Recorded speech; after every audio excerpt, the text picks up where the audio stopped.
What's going on, YouTube? Welcome to the Let's Build the U.S.S. Voyager Season 1, Episode 27. I'm Zerelite, and I just want to thank you very much for tuning in today's episode. And if you haven't, please don't forget to hit that like and subscribe button, helping me and supporting the channel. I can't thank you enough for that. Today we've got about a 15-minute episode. We're going to be shifting gears over to the inside of the ship, and we're going to start working on our template for our corridors. Even though we're not going to be focusing on the interior of Voyager in Season 1, this is a vital part of the build, and that's why we're going to include it. Because this is how I look at it. I've had other people tell me, like, oh, well, you know, the bridge is most important, or engineering is most important. Listen, at the end of the day, if you don't have your pathways in place, somewhere along the lines, you may have to make changes. So this is why anytime I get into the interior, I do my corridors first, because you need to know where you're going. This is the most important thing. It can also help you in saving time and dividing your ship up. So without further ado, we're going to go ahead and jump right into this thing. We're going to start working on the corridors for the saucer section. Now, I will say by the time Voyager Season 1 is done, we won't have all the corridors completed. We'll have the straightaway corridors done. The only thing that we're not going to do on Voyager in Season 1 is the circular corridor. But we are going to lay out the groundwork for it and at least put in the floor template, if that makes sense. You'll see what I mean by the end of today's episode. If I'm not mistaken, we'll add some layers so that we have our ground or floor placement intact, or put down, I should say, for the circular corridor. But we've already done the initial template for it. This row that we're bringing it up straight to the front, this ring right here, this oval, that's the template for a circular corridor. So we've already done it, which is the nice thing. It is going to get a little bit dark here and there in some areas inside the saucer. I apologize. I should have put up a few more light sources, but the main thing here off our x-axis point, we're just thickening this up by making it a total row of 3. So we're just adding a layer on each side of it.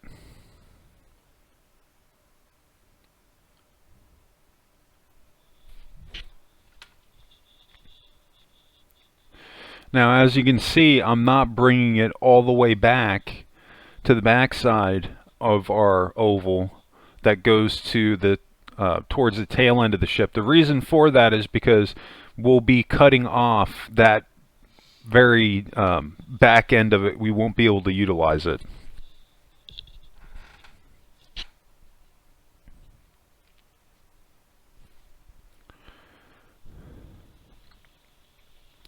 But yeah, like, I can't overstress just how vital it is to get your pathways put down. I didn't always build my ships this way. When I first started building on Minecraft, I just kind of started randomly putting stuff down. This is why I say it's important to plan out ahead of time the stuff that you're going to do and the process and order in which you're going to do it in, because it's going to help save you time. My original 2009 Enterprise, the interior along with the outside of the ship, you know, I must have rebuilt it a total of like 5 times. And with the interior, it ended up being a nightmare because I already had hallways in place, but I didn't have a perfect x-axis point. I didn't have a perfect circular hallway, and trying to change that turned into a nightmare, because then I was making adjustments to rooms that I had already built down and everything. So this is why I say, you know, put your corridors down first. This way you can help. I'm trying to spare you guys of having to go through all that, basically. Because I'll just say it wasn't the most pleasant experience when I was doing it. That's why I build these ships out 110% the way that I do. There's a reason. Anything, to be honest with you, that I do on Minecraft, there's a reason for it. And majority of the time, if not all the time, it's just to help save me extra time and effort having to go in and fix a mistake, you know. But with that being said, there's a million and one different ways to do these builds. You know, I'm not telling anybody what to do. I'm just giving suggestions as far as what you can do based off of my own experience of building on here. You know what I mean? So do what works for you if you don't agree with me.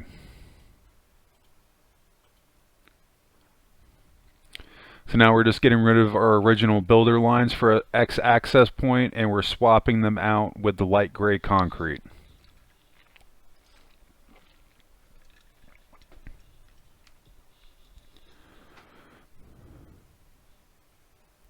Alright, that looks pretty good.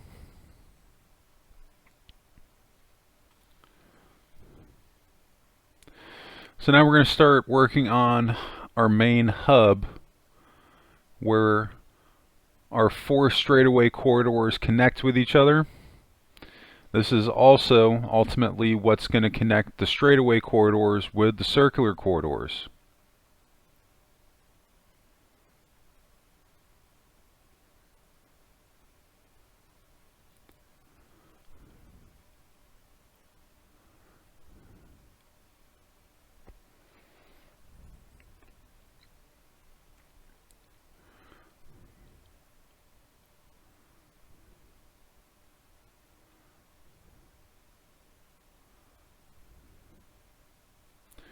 Alright, we're looking pretty good.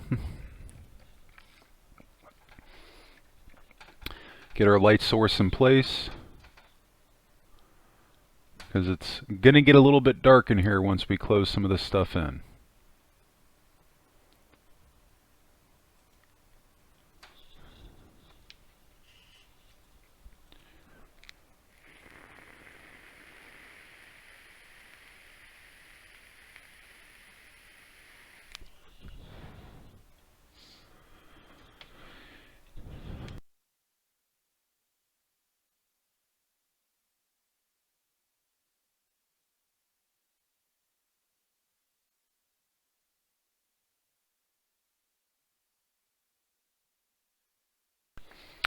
Now, one of the things you're probably going to notice with Voyager, the corridors on Voyager actually are almost identical to the ones that I made for my Enterprise D. The main difference in the two is going to be the colors that we're going to use. And then also the placement of the lighting. Because one of the things I talk about when I'm building my ships is that it's, for me anyway, it's kind of important to help develop the ship's identity. You know what I mean? And what I mean by that is, you know, bringing out those characteristics that stand out for Voyager. Like, as an example, with the corridors on Voyager, it's the lighting on Voyager is actually kind of unique because where the lighting is, it's going along like the corners of the corridors, and it runs going along the cut line with them more or less. That was something that I wanted to incorporate, so that's going to be another variation. And then, like I said, the colors.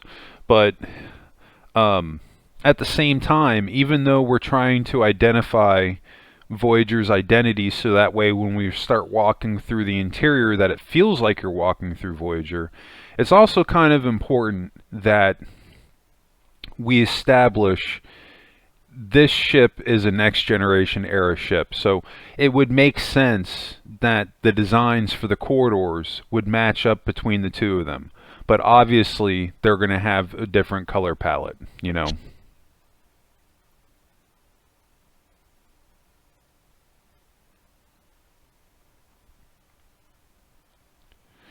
And with this, I'm just going with white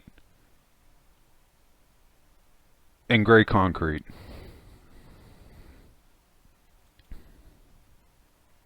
That's the one thing with Voyager compared to the Enterprise D, and don't get me wrong, I'm not knocking Voyager, but if you look at the two ships, the Enterprise D, the interior, it has a very 90s, has a very late 80s, early 90s, very vibrant colors.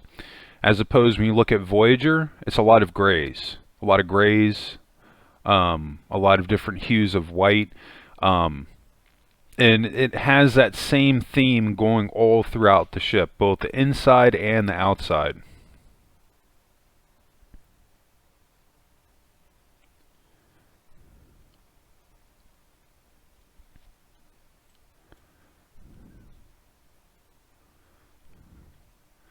Need to make sure that we put our...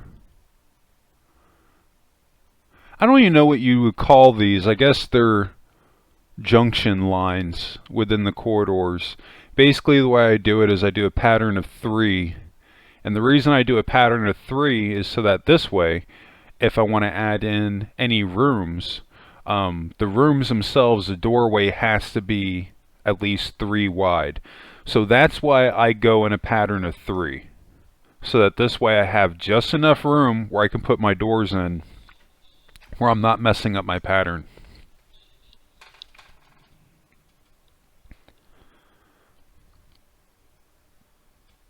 Now right now it looks like I know exactly what I'm doing and I'm just building this on the fly, but really I didn't.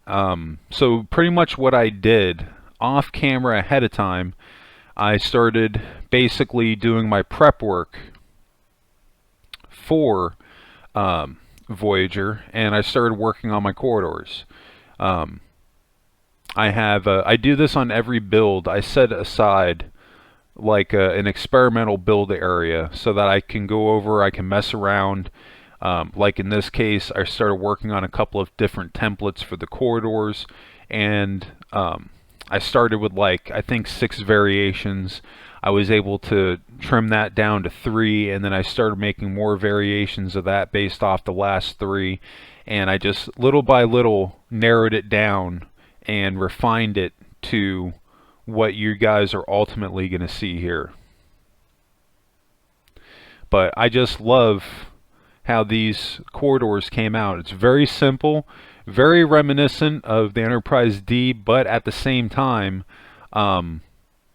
the way with the how the corridors colors and the lighting, the way that it is, I do feel that it is very, very reminiscent of Voyager, and it's going to help us to make you feel like you're on Voyager when you're walking through this thing.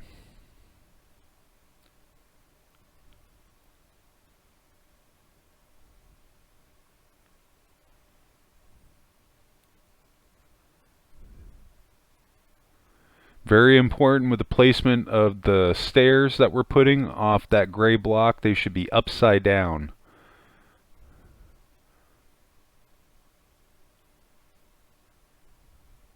Should be upside down facing outwards. So this way there's a nice cut line, so this way we could still see our light source at the top that we're adding in. So this way as we're walking through, we can see our lighting.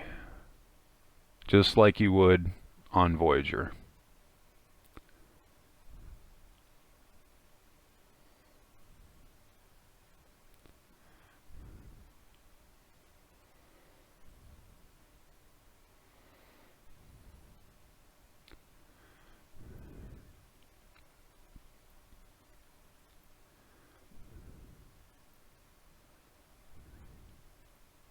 Actually missed a corner on that last and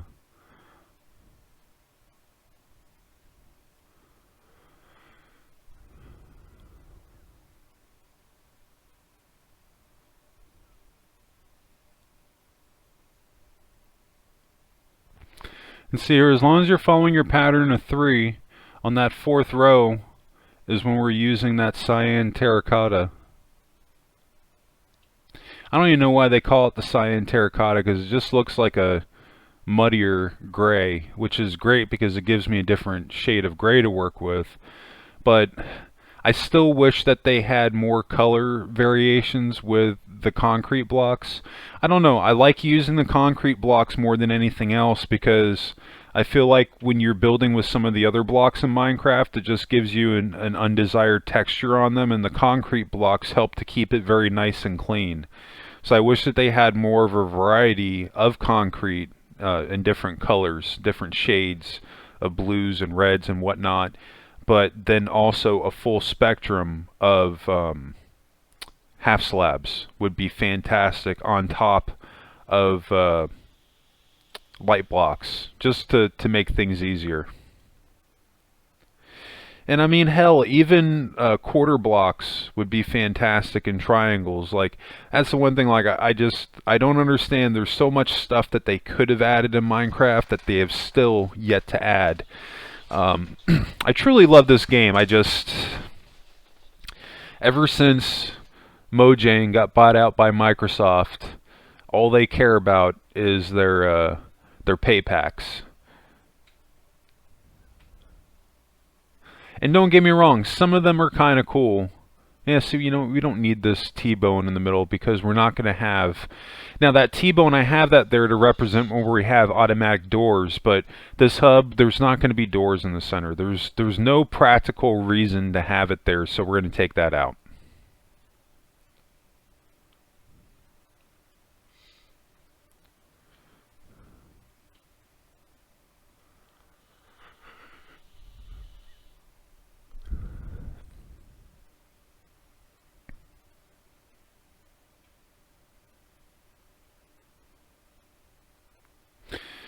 Now you can see that I'm adding a row of white concrete going along our lip, or excuse me, not the lip, but going along our template for our circular corridors.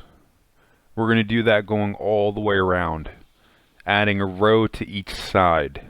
So this way we have more identified or pathway in place. Like I said, we're not going to be building out the circular section of the corridors in Season 1, but we will go back to it. But the straightaway ones we will. Basically what we'll have done is matching what we had in the tour episode. I'll have enough of the interior done. When you come into the ship, we'll have majority of the shuttle bay built out, and then the hallways that can get us up to the bridge area, and then of course the bridge. And that's more or less all that we'll do for Season 1, and then Season 2 will come back and take care of everything else. But I think that's going to wrap it up for me today. I just want to thank you all again for tuning in today's episode, and I hope everybody has a happy and safe week. And of course, what did you make in Minecraft today? Let me know in the comments section. Post your photos in Discord.